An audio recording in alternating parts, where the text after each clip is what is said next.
I'm Michael. This is music from people I know, and today my guest is Rhymewave, also known as Casey O'Kane. He's done a bunch of material. He's been around for I don't know, at least 8 years or so, right? Yeah, I've been making music a long time. Yeah, a long time. I know you've done a lot of stuff. You got a bunch of material on SoundCloud and on Bandcamp. Sorry.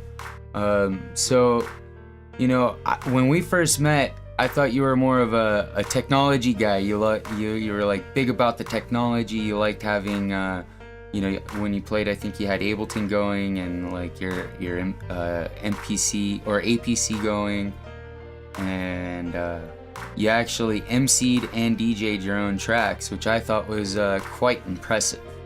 So Well, what's your thank you. view? What's your views on modern technology and music?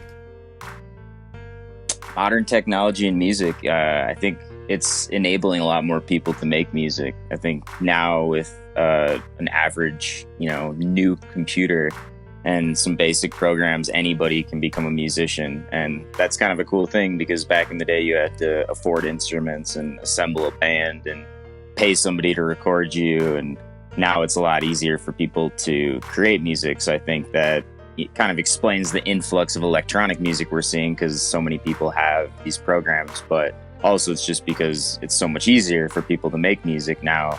We're getting a lot more of that. So I think we're kind of seeing like the future of the one-man band, because now with technology, it is potential, or it is potential for somebody to literally play every instrument and not only create the music themselves but record it. So on some level, that's kind of what I've been doing, is trying to utilize technology to my benefit to make the best music I can on my own, and at the same time trying to network with others. But I think it's cool that technology enables us to be so versatile and independent on our own with sound. Yeah, it seems like I was listening to a lot of your tracks, and it sounds like you like to use a lot of really cool sounds. It sounds like you do some sampling. Where do you find your sampling from? So most of the stuff in my music is coming from Logic, or I have a couple of VSTs. But most of the stuff is just being played through a MIDI keyboard. The stuff that I'm actually sampling is usually like movie quotes and stuff like that. So yeah, a couple of my songs will have just little quotes from some of my favorite movies and stuff like that. Trying to think of one of them. It's almost more fun if you just kind of listen and try to figure out what it is. They're all pretty short and I always quick, thought and they're that all was kind of the always game. like right at the beginning. Yeah, on some level. I've got a couple new ones for the new album coming up too, but I think it's fun to do that. And I'm also a movie guy. I studied film in school. I've loved movies all my life, so it's cool to be able to just take like a little slice of that and put it in. I think it could also serve as like a nice metaphor for the song sometimes. That's one of my favorite things when I hear like a cool, concise quote in a song that really sums up the idea of the song. Or if it's just funny, sometimes that's cool too. Throw a little, humorous voice in there. So when you get ready to start putting together a song, what's your songwriting process? Usually I start off with the drum beat just because I'm making hip hop music and you kind of need that steady rhythm. Even though I start with drums, that doesn't necessarily mean the song's going to start with drums. It just kind of helps me get the creation process started. But usually I'm starting with a drum beat and then I work into either piano, bass, or some kind of a synth. I like to keep it in the beginning to, a couple classical instruments. Like I don't typically start with like a synthesizer. That's usually something I layer over the top, kind of start more with like a piano or bass backed drum beat. And it's different every time. It's kind of like you just go wherever the music takes you, wherever the inspiration takes you. Sometimes I'll spend a really long time developing the drum beat in the beginning and trying to create it myself, and other times I'll just take like a sample drum beat and just throw that in the project because I just want to get started. But eventually I'm trying to transition to making my own drums. That's kind of the one thing that I'm still sampling from Logic. and trying to kind of cut them up and chop them up and add filters and effects and make them sound different. So it's not just like the straight Logic sample drum beat, but eventually I want to make all my own drum beats. I think that's got to be like the eventual goal. It's fucking tough. Like drums compared to just laying down a little piano line it's way different creating a complex drum beat, especially with like electronic music and, you know, hip hop, and some of my stuff even gets a little bit into like the trap type drum loops within Logic, and those are not super easy to make either with some of the real fast like rolling hi-hats, and I'm sure I could teach myself to do it, but yeah, that's the one thing that I'm still kind of sampling. And then I guess to expand on your question, like my songwriting process, you know, sometimes I'll crank out a song in like a day or a weekend, and sometimes it'll take a week or a month, but I find that some of my best stuff comes in like a short period of time. Like usually if I'm spending too long on a beat, it feels forced, you know. If I'm like just working on it an hour here, an hour there, like over the course of a long period of time, like my favorite beats are ones that I made in like a weekend or like a couple day period where I'm just like working on it all the time for like a couple days and really excited about it. And you know you're onto something when you're like excited to work on the project, you know, when you open it up and you listen to it, you're like, oh, I got something to add. And I've been able to get into that place, you know, from time to time. So that's cool. But I always tell people the beats are super fun. Like I love making the beats. It's joyful when you get to sit down and make those things. The writing is challenging. It's more intricate. It's more like you're thinking, you know, it's fun stressful. For sure. I wouldn't say stressful. I wouldn't keep doing it if it were stressful. It's soothing. Right, I've always, even if I'm not writing rhymes, like when I was a kid, I used to write in a diary or write stories, write screenplays, you know. I've always been a writer. So yeah, for me, that's cathartic. The act of writing is definitely a good thing, but it's different in the sense that beats are more like, you don't have to do as much hard thinking. Like rhymes, you kind of like get into these moments where you're like really thinking, and that's the fun. Beats like that's a cool. feeling, right? Yeah, you're definitely just kind of like going with the flow. Which you do that sometimes with rhymes too. Like some of my favorite rhymes are more simple, where I'm not really like searching for that, you know, really crazy complex rhyme, but I'm more just kind of like going for a certain feeling in the rhymes. And you know, I don't worry as much if I'm just rhyming simple words, because it's not necessarily about that in the song. But then there's other parts of songs where I'm really trying to achieve, you know, complicated rhymes and more wordplay type stuff. So I try to do a mix of the two, because I think that if you just do one or the other, then you're gonna lose out on certain people. Like I think A$AP Rock is an artist that kind of found that balance. Not A$AP Rocky. A lot of people make that mistake, and it's A$AP Rock, AC. one of the greatest rappers of all time. But he, in his early career, was super abstract, super obscure, like to the point where you're like, what the fuck are you talking about, dude? And you listen to some of his stuff now, and it's much more like concise ideas and to the point. And don't get me wrong, it's still super abstract compared to other MCs. But when you compare his sound from his early career to his new career, he found a little bit more of a catchy way of delivering his material. And I think you see the same thing with like LP, who's in Run the Jewels, Slug, kind of the same way, Brother Ali. Like a lot of these guys earlier in their careers, they started off much more verbose and abstract, and I like that. Like, yeah. And I think, but I think part of it too is they realize what works, like what hits the audience. You know, they're like, if I have a real catchy sounding song, like I don't have to have every song sound super catchy, but you know, if you got that Forrest Whitaker on your album, you know, everyone's going to be bumping that track, even if it's only 2.5 minutes long. So I think I've tried to find that balance on some level. Like at first I didn't have any hooks, like 0 hooks, just long verses.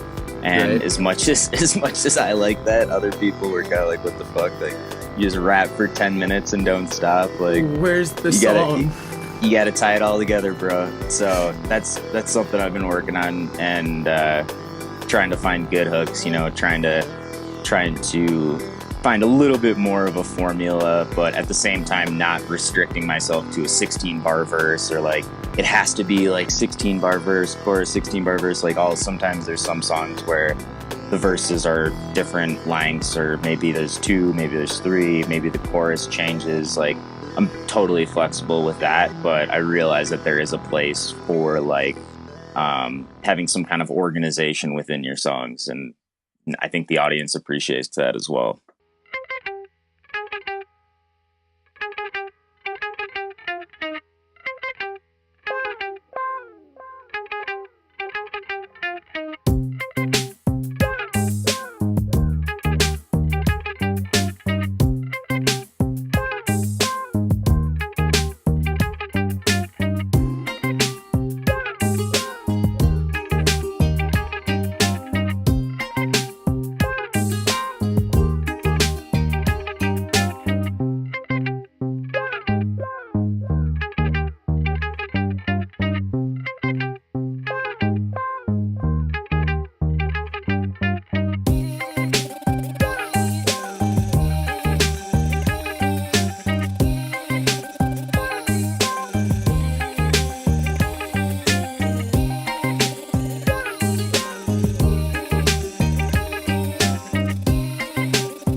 Oh, nice. Hell yeah, Yeah, man. Yeah, I'm just gonna cut to Subverted Stance. that's the newest track up on my SoundCloud, a beat that'll be used on the new album. Definitely a cool track, kind of a two-part track. Listen, make sure to play out the end of it, because halfway through it kind of shifts and changes into something totally different. And a lot of my beats are kind of like that. I like to kind of make them almost like a story where there's, you know, a climax, and I really try to play with that kind of structure. Like, I think if you listen to most of my songs, you'll see that kind of arc where, you know, it starts off and it takes off, then it reaches intensity, and then kind of comes back down at the end. And I mean, most films are written this way. If you look at you know, a lot of great songs, they kind of take that shape as well. So kind of going back to that same idea, you know, I try to integrate that as well. Right. Yeah, I kind of noticed in that song when I was listening to it, it's like, it's super techie, but yet still not. It's like very organic still at the same time, but you can hear that it's like, it's definitely very computer, but it's not at the same time. You did very good in picking your sound banks and getting everything set up. Those were good choices and sounds. How long does it take you to find those sounds? What do? Do you just sit there and click every kick drum until you find the kick drum? And then, I mean, that's what I end up having to do. I've definitely got some saved. I've been trying to get a little bit more organized with that, and like keep some of my favorite instruments easy to access. And it's pretty easy in Logic. You could just hit favorite and then filter by favorites, and you kind of remember. There's other more complex things you can do to organize them, but sometimes I'll go through those sounds first because I know that I already like them. So I've got a few that kind of pop up on different songs, and you'll hear that. But a lot of times, yeah, I do just kind of go through. I'll find some kind of a melody that I like, or some kind of a harmony, and then I'll just scroll through all the different sounds and I'll listen to them one by one. And when I find something I like, I'll tweak it, try to make it different. And that's kind of a rule of thumb for me, like using the sounds that are provided on these programs, is I always try to tweak it a little bit, just to kind of make it my own. So I'll sometimes take, like, you know, Logic's synthesizer, but then I'll run it through a couple filters, and I'll, you know, add an amp onto it and compress it, and try to kind of make it my own, because I don't want to just be using stuff straight out of the box. Right. But yeah, I'm trying to remember your original question, but I think I answered it. We were talking about your song "Subverted Stance." What was the motivation behind this song? Like, it's got a really cool vibe. Where did that vibe come from? Like, what was that day like? You know, honestly, man, at the time I was just trying to make something kind of like happy. Like, people have made the comment that my music is kind of like dark, and I don't know how I feel about that. Like, on some level, it's like kind of badass, kind of cool. Like, oh, you got this dark sound. But at the same time, it's like, I don't want to be like known as like the dark guy. So I was really just trying to create like a happy song, like something really joyful. And I think that was actually the original title of the song, was Joyous. And that's why it kind of starts off with like that really bouncy drum beat and that kind of super like funky guitar lick. And then from that, it evolves into maybe a darker ending. But right. Well, that's honestly what I was going for. Yeah, I mean, a lot of my favorite music is definitely in a minor key. You know, I think that's something concrete we could say about darker music. Like, say what you will, this is happy, this is sad. There's major and minor, and the majority of my music is minor. So I think that's maybe where people get that.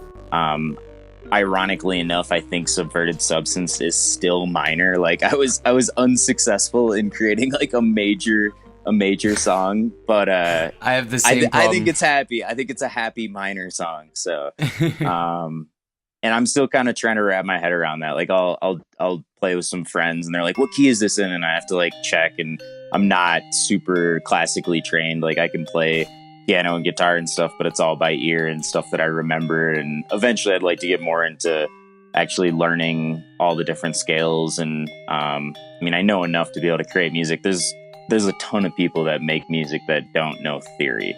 So I mean, you don't need to know they it. kind of, they kind of go separate. Yeah, I mean, you can only get so far, I think, without knowing it. Like, and that's why I'm trying to teach myself now. Like, even just being able to talk about the difference between major and minor, or know what key a song is in, like, you're moving in the right direction. You know, you're getting closer to being able to understand that theory. So I'm trying to learn along the way. But at the same time, I think if you're 100% solely focused on theory and you never really just kind of let yourself experiment, then maybe you're not going to be able to tap into some of that creative stuff. Because I remember when I was in piano lessons and guitar lessons when I was a kid, I mean, granted, I was like 7 to 14 or 7 to 15, but I didn't like the scales, man. I didn't like playing out of the book. Like, I just like fucking around. Like, I just liked kind of playing whatever, making up my own songs, and that was way more fun. And I almost put the two in separate categories. And as a kid, you know, as an atheist, as a jaded, cynical young being, I was definitely rejecting the classical music theory hardcore. Like, I wanted to be a part of music, but I wanted nothing to do with like classical music theory. And then as I've gotten older, I've realized, oh, that's actually kind of important. And like, you can only go so far without knowing that. So that's why I'm kind of trying to teach myself now, but I'm still cynical and jaded at heart. I think that comes with every musician. I think that's part of the game, is that you end up becoming jaded, which is unfortunate. You know, like some of the more pop musicians, you know, like Kanye West, I mean, his early stuff was fantastic. It was raw, it was from the heart, it was real. His new stuff is just like, you know, wankster shit, you know, like, what the fuck is this wankster doing?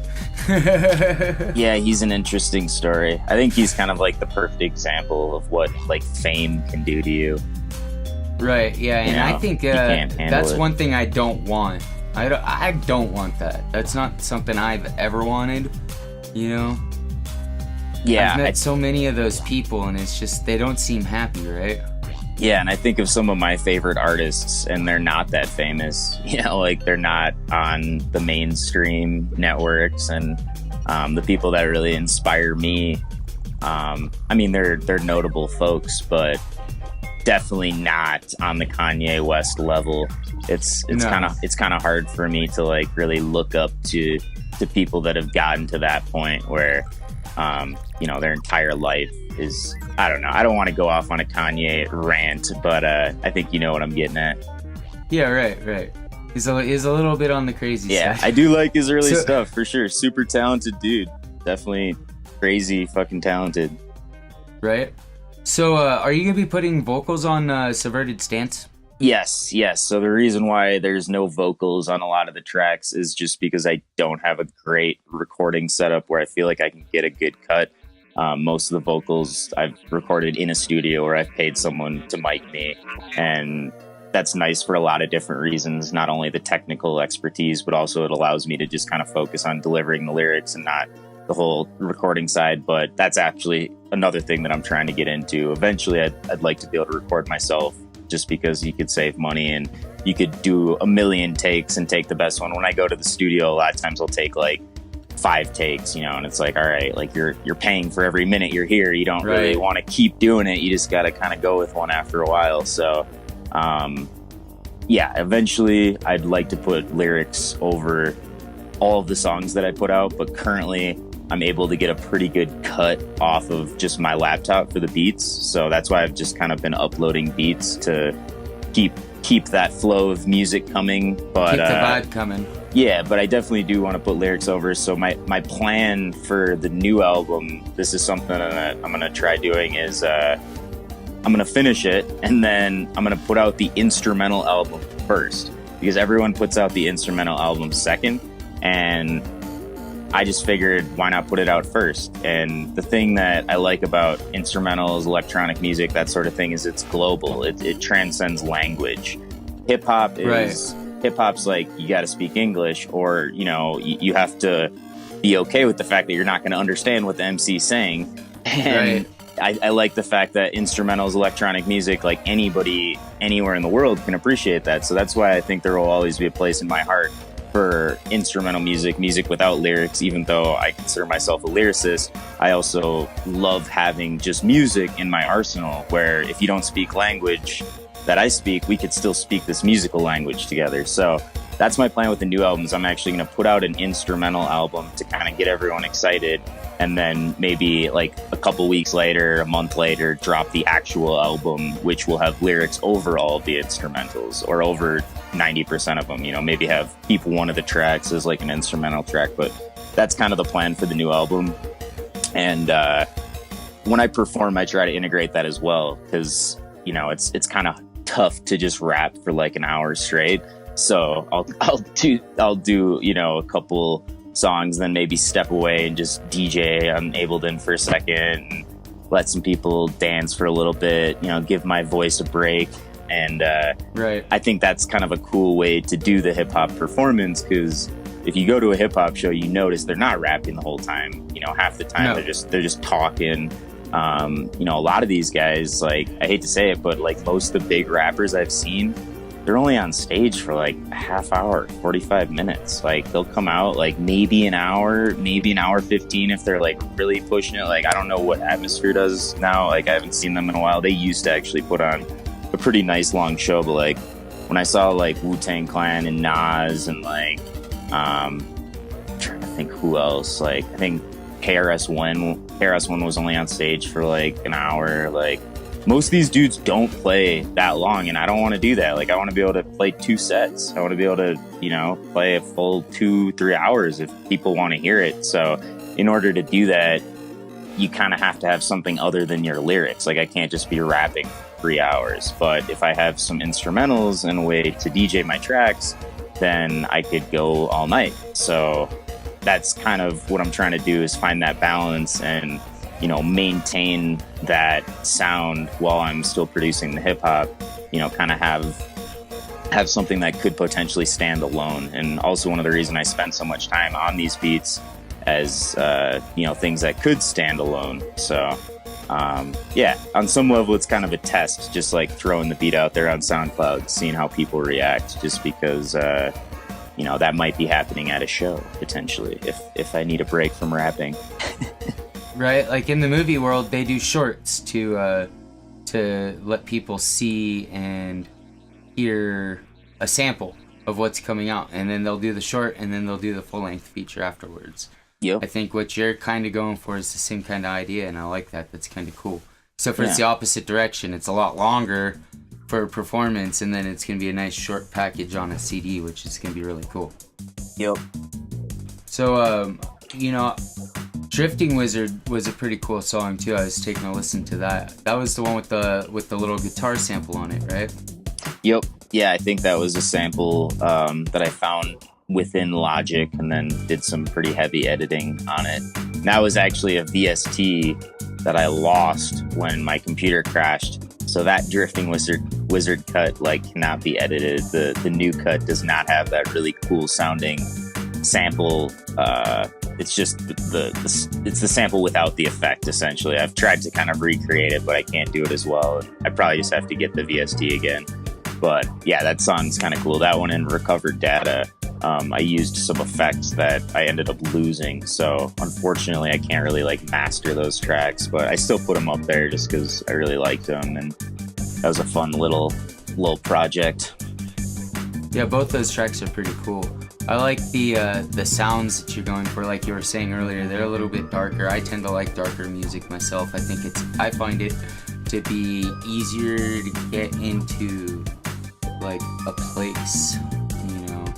And so I tend to listen to a lot more darker music myself. So I like what you're doing. Don't let the people tell you otherwise. No, for sure. What you're doing is great. It's good Oh yeah. stuff. No, I wasn't even going to mention it, but yeah, just in response to your question about the Subverted Substance song, like thinking back to that original idea, I was like, I'm going to go for something happy. Like, I want to really make something that makes people feel happy. And I think there is definitely a place for that. Like, even though, yeah, a lot of the music I listen to is maybe a little bit more minor, you know, and not super bubbly. I still do really appreciate those happy, bubbly songs, you know, from time to time, even within bands that aren't, or artists that aren't. Like, I think of a band like Fish. You know, Fish is kind of like my favorite band. I've been listening to them since I was like 14. A lot of people hate. They're super talented motherfuckers, so you got to give them some credit. But I'll give them credit, but I'm not a big fan. Yeah, no, for sure. I mean, either way, though, they dip and dive into all these different genres, and some of their songs are super dark. Like, some of them are like scary, and other ones are just like so happy and bubbly and like lighthearted that, you know, you feel like you're dancing on rainbows and unicorns. So, you know, there's definitely a place for that balance, and I think some of the best artists exist on a spectrum, and you know, they can tap into these different emotions, and that's just how life is too, right? You know, life is absolutely. Life has all those things. So I try to put that into the music, and I think also for me, music's always been an escape. And, you know, what is an escape? Escape's somewhere that you go, you know, when you're looking to get away. And if you think about that, I think it kind of makes sense why a lot of music deals with some of these more complicated emotions, is because that's what's driving the artist to that place of creation, is trying to make sense of those emotions, trying to put them into a creative endeavor that's going to give them a little bit more closure about the way that they're feeling. So I think that, yeah, the best music deals with those complex emotions, even if it's just instrumental, even if it's just sounds. You know, you could still feel the emotion in those sounds.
yeah, I'm definitely trying to put as much intense emotion into my songs at the same time keeping them fun and lighthearted, and trying to find that balance, you know, because ultimately people are going to see music, going to live music to have fun, you know, to party, Right. to get out, to enjoy themselves. So, you know, people are not going to a concert to explore like deep, complex emotions. Generally, like sometimes that ends up happening when you take certain drugs, but you know, most people are not going to a concert to tap into the depths of their soul. You know, they're coming to a concert to have a good time. So you kind of want to provide that. So that's kind of another thing that I've discovered, is that like the live music experience is different than the album that you're creating. I mean, the album that I'm creating is something that I want people to sit down and listen to in its entirety, you know, with headphones or whatever, good speakers, like almost like a movie. You know, you want people to experience it. The live experience, that's totally different. I mean, that you want that to be original each time. You want that to be exciting and fun and fast paced. And a lot of times I won't even necessarily perform the full song. You know, if it's a 7-minute song, if it's an 8-minute song, I might only do 3 or 4 minutes of it. So that's the other kind of cool thing within this is figuring out how do I want to take my beats and transfer them into the live music experience, and what's the best way to organize my songs within a set and that sort of thing. Yeah, I mean, it sounds like you like to get a little more spiritual with your vibe on it, and that's really cool, because I feel like that's an important aspect that's being missed in a lot of music today, is the spiritual connection. You know, like you're supporting it right now with your hat. You got like the flower of life on your hat. You know. Oh yeah. And I'm, you know, as a sound guy, I'm really thoroughly interested in a lot of this stuff. You know, there's the solfege frequencies, which are known to be like helpful in many different ways, spiritual and holistically, and you know, all these other things. I don't know if you've done any research in it, but if you play those frequencies onto a platter, they create geometric shapes, and they also like at certain intensities they'll penetrate the body and reform things like your DNA. Supposedly, I don't know. I believe it. If you put your mind over matter, anything's possible. So, do you find that, you know, do you get into like a really spiritual place or super emotional, and do you like create an environment so that when you're writing these songs that this environment happens and you're able to just recreate it? Or do you find that you get that from, say, some event that happened? I think I just kind of try to, you know, create a life that's conducive to those moments of creation. But in terms of my actual like writing process and stuff, I don't do as much as I should in terms of like priming myself and getting ready. I kind of just like take the time as it comes. And, you know, if I got time to sit down and work on music, hopefully I have inspiration. If I have inspiration, hopefully I have time. But I think it is cool to, you know, have little practices, you know, little spiritual practices, whatever it is, even if it's super simple, even if it's just meditating for a few minutes every few days, you know, even if you're not able to integrate it into a daily practice. And also being open to like a spectrum of practices. Like for me, disc golf is a practice, or snowboarding is a practice. You know, that's a way to get out, get into that flow state, turn off my mind. And also just like going to live music, you know, being a part of that community and dancing, you know, and getting carried away in the act of dancing, you know, that could also be something that's part of the spiritual experience. So I think that my interpretation of, you know, living a life that's a little bit more spiritual is like encompassing all these different things that I love and just kind of looking at them in a more holistic way, and like kind of giving thanks to all the different things that have become a part of my life, all these different skills that I've acquired and all the different interests that I've come about. But going back to the whole like sacred geometry thing, the flower of life, that sort of thing, that I didn't stumble onto until I was like 24, 25. And I'm 30 now, I'm turning 31 in a couple months. So it's only been about 5-6 years that I've really been aware of that whole side of information, and instantly just kind of got hooked. Like I went to Sonic Bloom, saw the unified field theory talk by Jamie Janover, and I was just like, holy shit, this is like the coolest thing ever. And went home and spent all summer researching aliens, and it it kind of spiraled into conspiracy theories and that sort of thing. But in the beginning, it's this really beautiful moment where you stumble across this whole new way of looking at the world. And for me, like sacred geometry, I mean, I'm not necessarily saying that it's one thing or another thing. It's just an image that speaks to me. And, who knows exactly what it's represented for different people throughout time. But with the flower of life, I think it's really cool because they found it all throughout time in these different cultures. And they say it's kind of an ancient religious symbol, but it exists within all these different religions. And I think most people that look at it for a minute will just be like, wow, that's a really cool symbol. Like it just looks pretty sweet and it speaks to people. So, to get deeper into like the whole sacred geometry and like the science of it and like why that's important, kind of gets more into like chemistry and like the platonic solids being present in the makeup of molecules and atoms and that sort of thing, where if you look at life on a really small level, you'll find these geometrical forms, and that geometry is kind of the thing that holds everything together. So that's, I guess, kind of like a basic understanding of why I'm into it is, for some of the more like metaphysical, transformational stuff, but also just for like the science of it. It's really cool when you look into the science of this geometry and kind of what it could represent on like a molecular level. And I've been getting more and more interested in that as I've been getting older as well. I've been becoming a lot more interested in science. And I think now it's just easier to tap into the interesting information. Like when you're younger in school, like it could be real hard to find that super interesting nugget of information that's gonna like make you want to research stuff. But I feel like nowadays it's just so much easier to find that really interesting book, find that really interesting article, find that really interesting video or documentary. And it's allowing us to explore these complex ideas in ways that we weren't really able to in the traditional educational system. And I'm not necessarily dissing school. I think there's totally a place for school, really for the community more than anything. I think that it's super important to just be around peers, people your age, people learning together, growing together. But at the same time, I kind of now look back at like my college years and kind of like, man, I could have done that different. So I think as we get older, it's kind of cool how we get interested in different things. And for me, like sacred geometry and the sciences behind that, and also, other sciences have become a lot more interesting as I've gotten older. I'm cultivating cannabis now too, for a living. So I think that could potentially have something to do with it, because that's like a lot of different sciences. It's, mostly chemistry, but plant sciences, horticulture, right, botany, that sort of thing is huge into it as well. So, yeah, it's kind of funny. I'm becoming more of a Renaissance man. I'm not just right brain anymore. Right. That's pretty awesome. So, tell me more about like, what you do. I'm in the same booming industry. I'm on the sales side of it, but yeah, the industry here in Colorado is huge. You're still you're out in Fort Collins, right? No, I'm in the Denver area. I live in Evergreen. Denver area. Okay. Yeah, so I'm like right outside Denver. So so I started working in the industry back in 2012.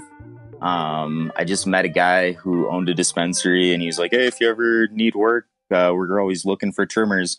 And it was actually right at the time that I was ending my AmeriCorps program. I was in AmeriCorps, so I was doing like a leadership and conservation crew where we were building trails and helping people save electricity in their homes, but we were also making minimum wage. So I got done with this program. I had zero money saved up, and I'm not going to call my mom and ask her for money. So I hit up my buddy. I'm like, "Hey man, you need help trimming?" And this is back when you didn't need a badge to work in the industry. Like you could literally just show up and they'll just pay you cash. Huh. So right. I started doing that, and about 1 to 2 weeks into trimming, the guys that were running their grow broke into the grow, stole a bunch of plants, and dipped out. So they essentially lost their grow team like overnight. So they came into the trim room. They're like, hey, we need help in the grow. Who wants to help out? I'd been in for like a week. I'm like, I'll help, and started working in the garden and really kind of just fell in love with it. Like, I'd never done anything like that for a job. I mean, coming in, working for 8 hours a day and literally just gardening, you know, transplanting plants, taking clones, you know, doing pruning, you know, moving the plants from room to room, getting involved with that whole cultivation side. So I stayed with that company for a couple of years, worked my way all the way up to a manager position. And then since then, I've worked for 3 other companies, currently working for one of the biggest companies in the state, and working at their grow house, which is one of the biggest grow houses in the state. So I feel like I'm doing decent. You know, I think eventually in the long run, I don't know if I want to work in a warehouse every day. I mean, it's cool being around plants and stuff, but I think that my goals for, you know, my career in the cannabis industry is not necessarily working in the grow house every single day. It's been really cool learning that over the last 5 years, and that's definitely what I'm going to be doing for the foreseeable future. But eventually, what I'm hoping to do, this is kind of my idea, is to do more of like an online consulting type thing, where I'm providing consulting services and courses for people all over the globe, for people that, you know, you wouldn't necessarily have to be located in Colorado, and I could help you grow. Because I think what's going to happen is a lot of people are going to have the ability to cultivate cannabis, but they aren't necessarily going to have the resources to figure out how to do it and how to do it well. And even within that, you know, how to find the style that they're looking for, because there's so many different ways of doing this. So I want to team up with other individuals who are growing in different ways and kind of create a collective, you know, community of growers that shares information, shares knowledge, and then delivers that to the global community of growers, and is kind of like a one-stop shop for people who want to learn how to cultivate cannabis online. So my 5-year plan, my 10-year plan is creating this decentralized, autonomous organization of cannabis growers that shares information and, you know, upvotes good stuff and downvotes bad stuff, you know, almost like a really legit forum, because most weed growing forums are pretty bad. Like, it's really hard to find good objective information in there. Yeah, it's really hard to find any information on there. Yeah. Really. And, you know, everyone's got their own opinions about what works. So let's combine all those opinions, figure out what works, and then, you know, value those individuals for their contributions to the network. So that's kind of like what I would eventually like to do, is something like that. But I realize that in order to do that, I have to have the credentials. In order to make these connections with other people and to actually put this plan into action, I have to kind of look good on paper, because there's a lot of people that know how to grow cannabis, but they aren't necessarily doing it legally in the industry, and you kind of just have to take their word for it. You know, you kind of just have to trust them that they're telling you the truth in terms of the knowledge. And I'm not saying self-taught growers aren't good growers, but I think it can just be a lot harder to get, you know, business opportunities, you know, in this new cannabis marketplace. If the it's all about who you know. Yeah, and also to, you know, to be able to show people, hey, I've worked for this company for this many years. You know, I've held this position. I think that like any other industry, like, people want to see a resume, and they don't just want your resume to say home grower. So, you know, even though I think that home grows are great, and I, you know, pretty much exclusively smoke home grow weed that my buddies grow, because it's way better than dispensary weed, and I would encourage other people to support their friends that are growing good weed, and not, you know, shop at a shitty dispensary that's selling ounces for, you know, $90, because you know, occasionally you're gonna find some really good stuff at dispensaries, but in general, a lot of these places are just churning out the product. And you know, a lot of us that work in the industry kind of recognize that, and it's just the reality of working in a cash crop business where billions. There's not as much incentive for quality. I mean, people aren't really demanding it. People just kind of want to buy as cheap of weed as they can get, and that's what they're getting essentially. Right. You get what you pay for. That's for damn sure. Yeah. I find that I'm starting to have like an issue with the over commercialization. Like, you know, I see your mug and I see Leafly and I'm like, you don't like Leafly? Well, the whole idea of it just commercializes the industry. Right. And I mean, it's all right and it's a good thing. I just feel like I found a couple of podcasts that I've been listening to, and it sounds like the industry is going into the pharmaceutical world where it doesn't belong. Like, this industry doesn't belong in the pharmaceutical hands. Yeah. Like, they've already destroyed other positive things. They don't need to destroy this, you know? Yeah, I think they're going to try, for sure. I don't know if pharmaceuticals really going to be able to take over cannabis in the way that they'd like to. But I think the thing that would maybe support that idea is that we're seeing a huge shift towards concentrates. And, you know, now a lot of people are having a hard time cultivating flower and making that profitable because so many people are just dabbing.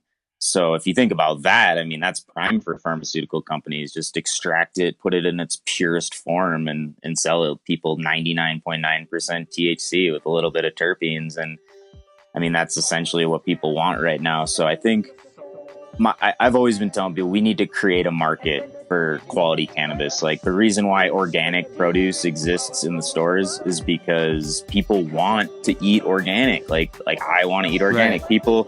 People want to see that when they go into the store. If we don't demand organic cannabis, if we don't demand quality cannabis, if we don't go into our dispensaries and say, like, I'm not going to buy that because it smells like shit and, you know, it doesn't taste good or whatever, we're not going to see it. And I understand a lot of people can't make this differentiation. Like, a lot of people have never really seen quality cannabis, but I think now it's becoming a little bit more prevalent. And we got to find that quality. We got to pump it up. We got to value it. We have to support the people that are really trying to enhance the quality of the product that's out there. And, you know, one of the other cool things I'll say about cannabis is I just listened to this podcast, and now they're doing a lot of like genome sequencing in relation to cannabis and finding out how based on your genome, like you can get like a 23andMe test and give that to someone who's a specialist in, you know, cannabis genomes, which there's only a few of them, but I mean, it's becoming a bigger thing. Who knows? Maybe I'll start doing it. But I just listened to a podcast with this guy, David Krantz, and it was incredible. He was talking about how, you know, this is the reason why some people don't like smoking weed. This is the reason why some people don't have a good time when they get high, is because that particular strain is affecting their genome differently, and that there's certain strains that are going to be better for different individuals. And I think this is something that we kind of know. Like, this guy likes indica, this guy likes sativa, you know, Casey really likes his sour diesel, Mike really likes his Gorilla Glue. You know, like we get that, but the reason why is because of our genome. It's because we all have an endocannabinoid system, but we all have different endocannabinoid systems, and some of us have higher levels of different endocannabinoids. So this is going to be really cool and really exciting when we're actually able to tap into this, because I think we're not too far away from everyone knowing their 23andMe, every doctor integrating it. I mean, I think within the next couple decades, everybody's going to have their genome sequence that can afford, you know, a $20 test. It's going to get cheap. It's going to get easy. We're going to get educated, and we're going to be able to find out which strains work best for us. And I think just, you know, for anyone that really appreciates cannabis, like, recognizing this and understanding how this works allows you to kind of like understand where some people are coming from when they say, like, I'm not a fan of weed. I don't like the way that it's made me feel. It's like, that is true for some people. It does not create as much of a desirable effect.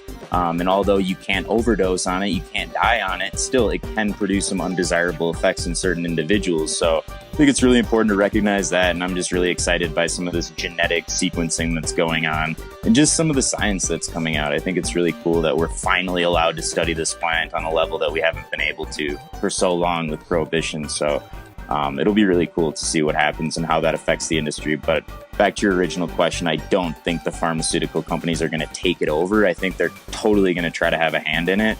but I think it's going to be really hard for anyone to, take away the gardener, to take away the farmer, to take away the actual cultivation of the plant itself.